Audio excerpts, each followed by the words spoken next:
ஹalleluya good morning. இன்னொரு ஞாயிற்றுக்கிழமைங்க, உயிர்த்தெழுதலின் நாள். நம் ஆண்டவர் மரணத்தை ஜெயித்து எழுந்த நாள். ஒவ்வொரு வாரமும் நம்ம ஞாபகம் வச்சுக்கணும், நம்ம ஜீவனுள்ள தேவனை ஆராதிக்கிறோம். மரணித்து மீண்டும் உயிரோடு எழுந்த உயிருள்ள கிறிஸ்துவின் பிள்ளைகளாக நாம் இருக்கிறோன்றதை நினைவுபடுத்திக்கிறோம். 6 நாட்கள் நம்முடைய வேலைகளை நம்ம செஞ்சுக்கிட்டாலும், ஒரு நாள் ஆண்டவருடைய சந்நிதியில அவருடைய பிள்ளைகளோடு அவருடைய ஆலயத்துல நாம் ஆனந்திப்பதும் ஆராதிப்பதும் ஜெபிப்பதும் மிகவும் அவசியம். முக்கியமா இந்த கடைசி நாட்கள்ல நாம குளிர்ந்து போகாம எழுப்புதலை பெறணும்னா நம்ம ஆலயத்தை மறந்துவிடக் கூடாது.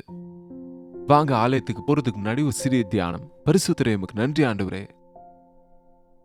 குறைந்தது வாரத்துக்கு ஒரு முறை தேவனே உம்முடைய ஆலயத்துக்கு சென்று உம்மை ஆராதிக்க வேண்டும் என்று, வாரத்துக்கு ஒரு முறை ஆகிலும் உபவாச ஜெபங்களில் கலந்து கொண்டு ஜெபிக்க வேண்டும் என்று, எங்களுடைய இருதய சுத்தத்தை நாங்கள் காத்துக்கொண்டு இன்னும் அநேகர் ரட்சிக்கப்படும்படி உம்முடைய சந்நிதியில விண்ணப்பம் செய்ய வேண்டும் என்ற ஆசையை எங்கள் ஒவ்வொருவருக்கும் தாருங்கப்பா. இந்த காலை நேரத்தில் எங்களோடு பேசும்படிக்கு கிறிஸ்துவின் நாமத்தில் கேட்கிறோம் பிதாவே, ஆமென். தேவனுக்கு ஸ்தோத்திரம்.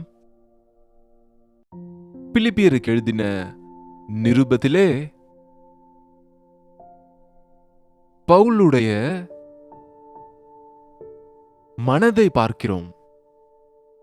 பிலிப்பியருக்கு எழுதின நிருபம் 1ஆம் அதிகாரம் முதலிருந்து வாசிக்கிறேன். இயேசு கிறிஸ்துவின் ஊழியக்காரராகிய பவுலும் திமோத்தேயும் பிலிப்பு பட்டணத்தில் கிறிஸ்து இயேசுவுக்குள்ளான பரிசுத்தவான்கள் அனைவருக்கும், கண்காணிகளுக்கும், உதவிக்காரருக்கும் எழுதுகிறதாவது, நம்முடைய பிதாவாகிய தேவனாலும் கர்த்தராகிய இயேசு கிறிஸ்துவினாலும் உங்களுக்கு கிருபையும் சமாதானமும் உண்டாவதாக. சுவிசேஷம் உங்களுக்கு அறிவிக்கப்பட்ட நாள் முதல் இதுவரைக்கும் நீங்கள் அதற்கு உடன்பட்டவர்கள் ஆனபடியால் உங்களில் நற்கிரியையை தொடங்கினவர் அதை இயேசு கிறிஸ்துவின் நாள் பரியந்தம் முடிய நடத்துவார் என்று உறுதியாய் நம்புகிறேன். பவுல் சபைக்கு எழுதின இந்த நிருபத்தை போல ஒவ்வொரு ஊழியக்காரரும் தங்கள் சபையோடு வாரத்துக்கு 2 முறை 3 முறை பேசுகிறோம், சபையோடு போதிக்கிறோம் சபைக்கு. ஆனா விசித்திரம் என்னன்னா, ஞாயிற்றுக்கிழமையில கூட ஆலயங்கள் இன்றைக்கு நிரம்புகிறது இல்ல. கிறிஸ்துமஸ்க்கு நிரம்பினது போல, நியூ இயர் அன்றைக்கு போல எல்லா வாரமும் ஏன் வர மாட்டீங்க? ஞாயிற்றுக்கிழமை ஆண்டவருடைய ஆலயத்துக்கு போக வேண்டும் என்பதை மனசுல முதிரை போட்டுக்கோங்க. ஆண்டவருடைய நாளை கனப்படுத்தினால் ஆண்டவர் நம்மை கனப்படுத்துவார். அந்நாட்களில சர்ச் பில்டிங்ஸ் இல்ல, பவுல் ஜனங்களிடத்துல பேசுவதற்கு இப்ப போல இந்த மீடியா இல்ல. ஆகவே அவர் கடிதங்களை எழுதினார். அவர் சொல்லுகிற வார்த்தைகள் என்னன்னா, ஒரு சபைக்கல்ல, அவர் சம்பாதித்த ஆத்துமாக்கள் எங்கெங்க இருக்கிறாங்களோ அவர்கள் எல்லாருக்கும் கடிதங்கள் மூலமா தான் அவருடைய எச்சரிக்கைகளையும் தேவனுடைய வார்த்தைகளையும் கொடுத்துட்டு இருந்தாரு. பிலிப்பு சபைக்கு என்ன எழுதுறாருன்னு பார்த்தா, முதல் நாள் தொடங்கி நீங்கள் என்னுடன் உடன்பட்டவர்களாக இருக்கிறீங்க. உங்களுக்குள் தேவன் நற்கிரியையை தொடங்கி இருக்கிறார். ரட்சிக்கப்பட்ட போது நம்மில் தேவனுடைய கிரியை தொடங்கிவிடுங்க. நல்ல வேலைகள், தேவனுடைய நற்கிரியை. உங்களில் நற்கிரியை தொடங்கினவர் அதை இயேசு கிறிஸ்துவின் நாள் பரியந்தம் முடிய நடத்துவார் என்று நம்புகிறேன். பாருங்க, இன்றைக்கு நமக்கு குழந்தை பிறந்தவுடனே எல்லாம் முடிஞ்சிருச்சா? அந்த குழந்தை வளர வளர என்ன ஆவானோ நமக்கு தெரியாது இல்லையா? அந்த பிள்ளையுடைய வருங்காலம் நமக்கு தெரியாது இல்லையா? அதே போல நீங்க ரட்சிக்கப்பட்ட பின்பு நீங்கள் தேவனுடைய வசனமாகிய பாலை சாப்பிடுகிறவர்களாக இருந்தால், நன்றாக தாய்ப்பாலை குடித்து வளர்கிற பிள்ளை ஆரோக்கியமாக இருக்குமாம். இம்யூன் சிஸ்டம் நல்லா திடமா இருக்கும். தாய்ப்பாலை மிஞ்சின வைத்தியம் இல்லைங்க. ஆனா இன்றைக்கு எல்லாம் டப்பா பால், எல்லாம் ஆர்டிஃபிஷியல். அதற்கு தான் நம்ம பிள்ளைங்களுக்கு பலன் இல்லை, வளர்ந்தாலும் சக்தி இல்லை. வசனம் என்னும் பால். ஒரு போதகர் வசனத்தால் வளர்க்கணும் பிள்ளைகளை, கம்ப்யூட்டர் பாலினால் அல்ல, ரெடிமேட் மெசேஜஸால அல்ல.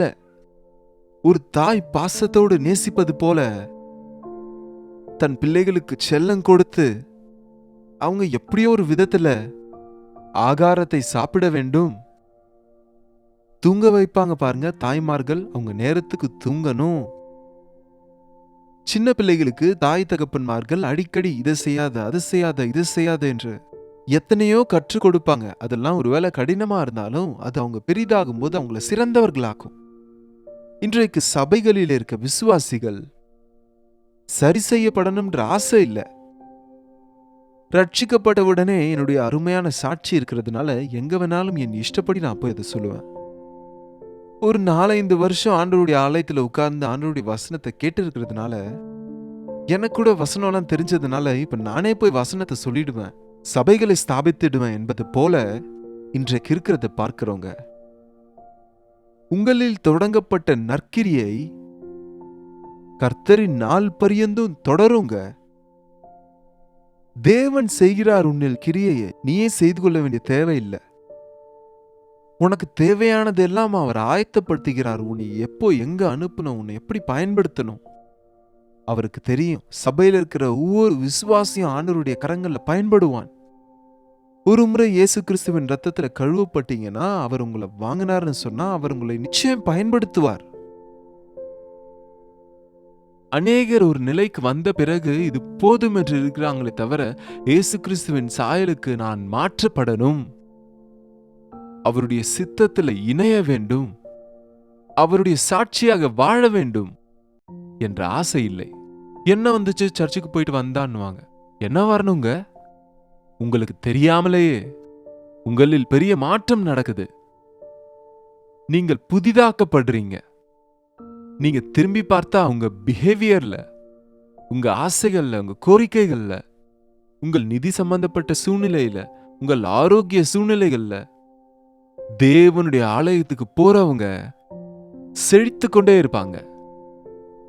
தொடர்ச்சியாக நம்ம ஆலயத்துக்கு போகும்போது நாம சுகத்தை பெறுகிறோம், நம் சாபங்கள் அடிக்கப்படுகிறது, நாம ஆசீர்வதிக்கப்படுகிறோம், அவருடைய பொக்கிஷம் போன்ற ஆசீர்வாதங்களோட திரும்பி வருகிறோங்க. அவர் தன்னுடைய கிரியையை செய்து கொண்டே இருக்கிறார். அவர் நம்மை வணைந்து கொண்டே இருக்கிறார். கர்த்தருடைய நாள் பரியந்தம் உங்களில் தொடர வேண்டும் என்று உங்கள் எல்லாருக்காகவும், நான் பண்ணுகிற ஒவ்வொரு விண்ணப்பத்திலும் உங்கள் அனைவருக்காகவும் எப்போதும் சந்தோஷத்தோட விண்ணப்பம் பண்ணி நான் உங்களை நினைக்கிற பொழுதெல்லாம் என் தேவனை ஸ்தோத்தரிக்கிறேன். நீங்கள் அனைவரும் எனக்கு அருளப்பட்ட கிருபையில் பங்குள்ளவர்களானதால் உங்களை இருதயத்தில் தரித்திருக்கிறேன். பா, பவுலுக்கு ஆத்மாக்கள் மேல இருக்கிற பாரம், அன்பை பாருங்க. ஒரு சபையின் மேய்ப்பன் சபையிலே இருக்கிற ஒவ்வொரு நபரையும் தன் இருதயத்தில் வைத்துக் கொள்ள வேண்டும். ஒவ்வொரு நபரின் தேவைகளுக்காகவும் மனப்பூர்வமாய் ஜெபிக்கணுங்க. சபையில் உள்ள விசுவாசிகளுக்கு வேதனை வந்தா ஊழியக்காரனும் வேதனைப்படுகிறவனா இருக்கணும். சந்தோஷம் உண்டானால் அந்த சந்தோஷத்துல பங்குள்ளவராக இருக்கணும். நல்ல மெய்ப்பன் தன் ஆடுகளை அறிவார். நல்ல மெய்ப்பன் தன் ஆடுகளுக்காக தன் ஜீவனை கொடுக்கிறான். இன்றைக்கு சபைகள் ஒண்ணுமில்லாம சிதறடிக்கப்பட காரணம் மெய்ப்பர்கள் சரியில்லாததுனாலங்க. எங்க சபையில மெய்ப்பர் சரியில்லை என்று சொல்லி உட்கார்ந்து இருக்கிறதுனால நீங்க பிரயோஜனம் இல்லைங்க. நீங்கள் உங்க சபையிலே எழுப்புதல் வரும்படிக்கு நீங்க ஜெபித்தா, உங்கள் சபை மேய்ப்பரையும் சேர்த்து உங்கள் எல்லாரையும் எழுப்புதலுக்குள்ளே நடத்தும்படி பரிசுத்த ஆவியானவரை தேவன் ஊற்றுவார். பவுலுடைய ஆசை அதுதான். 9ஆம் வசனம், மேலும் உத்தமமானவைகளை நீங்கள் ஒத்துக்கொள்ளத்தக்கதாக உங்கள் அன்பானது அறிவிலும் எல்லா உணர்விலும் இன்னும் அதிகமாய் பெருகவும் தேவனுக்கு மகிமையும் துதியும் உண்டாகும்படி இயேசு கிறிஸ்துவினால் வருகிற நீதியின் கனிகளால் நிறைந்தவர்களாகி நீங்கள் கிறிஸ்துவின் நாளுக்கென்று துப்புரவானவர்களும் இடரலற்றவர்களுமாய் இருக்கவும் வேண்டுதல் செய்கிறேன். என்ன அந்த ஜெபம்? சபையில் இருக்கிற எல்லாரும் அனுபவ ஞானத்தை சம்பாதித்துக் கொள்ளணும், அன்பினாலே நிரப்பப்படணும், செழிப்பை பெற்றுக்கொள்ளணும், நீதியின் கனிகளாலே நிறைந்திருக்கணும், கிறிஸ்துவின் நாள் வரைக்கும், ஆண்டவருடைய வருகை வரைக்கும் துப்புரவானவர்களாய் இடரலற்றவர்களா இருக்கணும்னு வேண்டுதல் செய்கிறேன். இன்றைக்கு பாஸ்டர் இடத்துல ஜெப விண்ணப்பம் எல்லாம் கால்வலி போகணும், வயிற்று வலி போகணும், தலைவலி போகணும், விசா கிடைக்கணும். இதே ஆயிடுச்சு இல்லையா? இதுதான் நீங்க கேட்குறீங்க, இதற்காகவே ஜெபித்து கொண்டு இருக்கிறோம். ஆனா ஞாயிற்றுக்கிழமை ஆலயத்துக்கு போகும்போது, ஆண்டவரே என்னுடைய வாழ்க்கையில உம்முடைய சித்தம் என்ன, என்னில் தொடங்கப்பட்ட உம்முடைய நற்கிரியை தொடரும்படிக்கு, உம்முடைய சித்தத்தில் என்னை வணையும்படிக்கு, உமக்கு பிரியமுள்ள உம்மை மகிமைப்படுத்துகிற நபராக என்னை வணைந்து கொள்ளுங்க என்று ஜெபிக்க வேண்டாமா? சபையின் மேய்ப்பர் சபையை சகல சத்தியத்திலும் நடத்துகிற ஆவியானவரின் உதவியோடு கூட ஆழமான காரியங்களுக்கு, ஆவிக்குரிய விஷயங்களுக்கு நடத்தணும் இல்லையா? உங்க சபைக்காக, உங்க ஊழியக்காரருக்காக நீங்க எவ்வளவு ஜெபிக்கிறீங்க? யாராவது சபை மேய்ப்பர்கள் இந்த வார்த்தைகளை கேட்டுட்டு இருந்தா, நாம் நம் சபையை நம்ம இருதயத்துல வைத்துக் கொள்ளணும்னு, ஒரு டியூட்டி செய்வது போல இல்லாம ஒரு தாயின் அன்போடு பிள்ளைகளை வளர்க்கிறபடி, தன்னுடைய பிள்ளைகளை அந்த தாய் கர்ப்பத்தில சுமந்து வளர்த்தாங்க, இருதயத்துல வைத்து அவங்கள நேசிக்கிறாங்க. இன்றைக்கு நம் வாழ்க்கையில, அநேகருடைய வாழ்க்கையில ஆத்துமாக்களின் பாரம் இல்லாததுனால, ரட்சிக்கப்பட்டவங்களுக்கு ஆவிக்குரிய விதத்துல வளர வேண்டும், கிறிஸ்து என்னை எது நிமித்தமாக ரட்சித்து கொண்டாரோ, எந்த நற்கிரியை என்னில தொடங்கியிருக்கிறாரோ அது சம்பூர்ணமாகணும், நம் ஆண்டவருடைய வருகை வரை நான் நிற்க வேண்டும் என்ற ஆசை இல்லாததுனாலங்க. பவுல் சொல்லுகிறார், தன்னை சிறைச்சாலையில் அடைத்த போது சுவிசேஷ வேலை நின்றுவிட்டது. ஆனால் அந்த நேரத்தில் தான் செய்த ஊழியத்தின் பலனாக வசனத்தை கேட்டு ரட்சிக்கப்பட்டு, வசனத்தினாலே திருத்தப்பட்டு நடத்தப்பட்ட அநேகர் ஊழியம் செய்ய தொடங்கிட்டாங்க. தேவனுக்கு ஸ்தோத்திரம். பெரிய பெரிய ஊழியக்காரங்க இந்த உலகத்தை விட்டு போன பின்பு அவர்கள் ஸ்தாபித்த பெரிய பெரிய சபைகள்ல, ஊழியங்கள்ல இன்றைக்கு சரியான ஒரு ஊழியக்காரர்கள் இல்லாததுனால, அந்த அன்பு, அந்த பாரம், அந்த விசுவாசம், அந்த தியாகம், அந்த அர்ப்பணிப்பு இல்லாததுனால சபைகள் இன்றைக்கு சிதறி போகுதுங்க. சபையில வசனம் இல்லாவிட்டால் அது காந்தத்துக்கு எப்படி சக்தி இல்லைன்னா அது உதிர்ந்து விடுமோ அது போல பிரிஞ்சிடுதுங்க. அதனாலதான் இன்றைக்கு பெரிய பெரிய சபைகள் இருந்த அநேகர் பிரிந்து போய் சிறிய சிறிய சபைகளை தொடங்குறாங்க. நல்லதுதான், அது நல்லதுதான் என்று நான் சொல்லல, பவுல் சொல்றாரு. போகட்டும் போகட்டுங்க. நான் சிறைச்சாலையில இருக்கிறேன்னு சொல்லி நான் சம்பாதித்த ஆத்மாக்களில் சிலர் பாரமுள்ளவர்கள் வசனத்தை போதிக்கிறதுல விஸ்தரிக்கிறாங்க. என்னங்க? 14ஆம் வசனம், சகோதரரில் அநேகர் என் கட்டுகளாலே கர்த்தருக்குள் திடன் கொண்டு பயமில்லாமல் திருவசனத்தை சொல்லும்படி அதிகமாய் துணிந்திருக்கிறார்கள். அவங்க பயமில்லாமல் வசனத்தை போதிப்பதற்கு திடன் கொண்டு இருக்கிறாங்க. அதனால நான் தேவனை துதிக்கிறேன். ஆனால் சிலர் பொறாமையினாலும் விரோதத்தினாலும், சிலர் நல்மனதினாலும் கிறிஸ்துவை பிரசங்கிக்கிறார்கள். என்னங்க?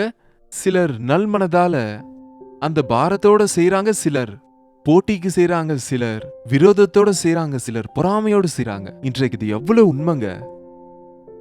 சபைகளும் ஊழியக்காரங்களும் போட்டி போடுவது, மற்ற சபை மீது பொறாமைப்படுவது, ஐயோ, இயேசு கிறிஸ்துவின் காயங்களை மீண்டும் காயப்படுத்தினது போலதாங்க. நீங்கள் ஒருவரை ஒருவர் நேசிப்பதன் மூலம் என் சீஷர் என்று இந்த உலகம் அறிந்து கொள்ளும் என்று ஆண்டவர் சொன்னா, இன்றைக்கு சபையில் இருக்கிற விசுவாசிகளுக்கு ஐக்கியம் இல்ல, சபை மேய்ப்பர்களுக்கு ஐக்கியம் இல்ல, பைபிளை பிடித்துக்கொண்டு அவங்க பைபிளை பிரசங்கிக்கிறவர்களுக்கு விரோதமாக பேசுவது. ஒருவேளை அவங்களுடைய வாழ்க்கையில சில தவறுகள் இருந்தாலும், உங்களுடைய பார்வைக்கு அவங்க நிலைமை புரியாத விதத்துல இருந்தாலும், நீங்க நேரா போய் பேசுவது அல்லது அந்த விஷயத்தை ஓப்பனா சோசியல் மீடியால அவசியம் இல்லைங்க. அதனாலே நமக்கு நாமே தீங்கு செய்கிறோம். அதனாலே அநேகம் பேர் புதிய விசுவாசிகள் பலவீனப்படுறாங்க. அதனாலதான் அது அவ்விசுவாசிகளுக்கு ஆயுதமாக மாறுதுங்க. அறிவோடும் ஞானத்தோடும் விசுவாசத்தோடும் தேவ பயத்தோடும் நீங்கள் வளர வேண்டும் என்று உங்களுக்காக வேண்டுதல் செய்கிறேன். சிலர் விரோதத்தினாலே கிறிஸ்துவ பிரசங்கிக்கிறாங்க, ஏதோ ஒரு விதத்துல. 18ஆம் வசனம், இதனால் என்ன? வஞ்சகத்தினாலாவது உண்மையினாலாவது எப்படியாவது கிறிஸ்து அறிவிக்கப்படுகிறார், அதனால் சந்தோஷப்படுகிறேன், இன்னும் சந்தோஷப்படுவேன். யார் எந்த விதத்துல எப்படி அறிவித்தாலும் இயேசு கிறிஸ்துவின் நாமம் அறிவிக்கப்படுதுன்ற ஒரு விஷயத்தினால நம்ம சந்தோஷப்படலாங்க. ஏதோ ஒரு விதத்துல இயேசுவின் நாமத்துல வல்லமை இருக்கிறதுனால அந்த நாமம் அறிவிக்கப்படுகிற போது அந்த அறிவிக்கிறவனுடைய சம்பந்தம் இல்லாமலே பரிசுத்த ஆவியானவர் தன் காரியத்தை செய்கிறாரு. அதனாலதான் ஒரு ஊழியக்காரன் தேவனோடு சரியா இல்லாவிட்டாலும் அந்த ஊழியத்துல அநேக ரட்சிக்கப்பட்டு கொண்டும் இருப்பாங்க. ஆமா, என்னுடைய ஊழியத்துல சிலர் ரட்சிக்கப்பட்டதின் மூலம் மட்டும் நான் பெரிய ஊழியக்காரன் நினைச்சுக்கிட்டா அது அறிவீனம். ஏன்னு சொன்னா நாளைக்கு ஆண்டவர் இடத்துல போயிட்டு நான் பிரசங்கித்தேன் இல்லையா, நான் சுகப்படுத்தினேன் இல்லையா என்று சொல்லுவாங்க ஊழியம் செய்தவங்க எல்லாம். அப்படி சொல்லும்போது அதுல நீங்கள் யாரோ நான் அறியேன் என்று யாருக்கு சொல்லுவாரு? நீங்க எந்த நோக்கத்தோட சுவிசேஷ ஊழியத்தை செய்தீங்க, பொறாமையோடா, விரோதத்தோடா, கலகத்தோடா என்பதை பொறுத்து தேவன் உங்க கிரியையை வைத்து உங்களுக்கு பலனை கொடுப்பாரு. அக்கினி பரீட்சை மூலமாக மரம், புல், வைக்கோல் போன்ற ஊழியங்கள் சாம்பலாகி நிற்கும். பொன், வெள்ளி, விலையுயர்ந்த கற்கள் போன்ற ஊழியங்கள் அக்கினி பரீட்சையில நிற்கும்.